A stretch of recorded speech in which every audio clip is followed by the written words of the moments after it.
પણ લાકડાની માથે અગ્નિદા દઈ દ્યો અને જો ફૂંક મારી અને અગ્નિદાને જો મારા પેટમાં નો ઉતારી દઉં ને એ તો કાળિયાની ચામુંડા નો હોય.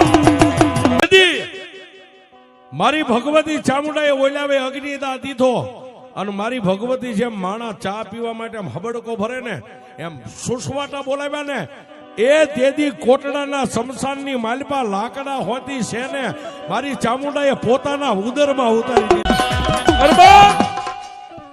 તેદી કોટડાના શમશાનની માલપા લાકડા હોતી છે ને મારી ચામુંડાએ પોતાના ઉદર કહેતા કોઠામાં લઈ લીધી.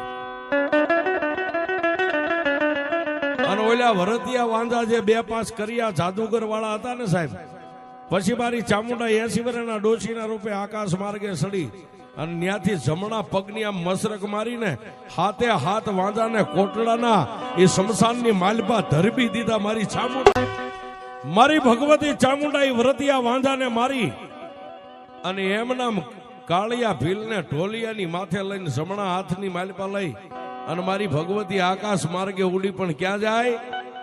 કાળા પથ્થરની ભેખડને જ્યાં કાળિયો પથારી કરીને કાયમ માતાજી ચામુંડની સત્ર સાયાની નીચે હૂતો હતો, ન્યા દઈને માતાજી પાછો ઢોલિયો એમનામ રાખી દીધો છે.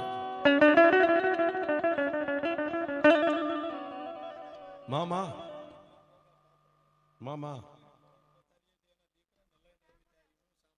જો માં.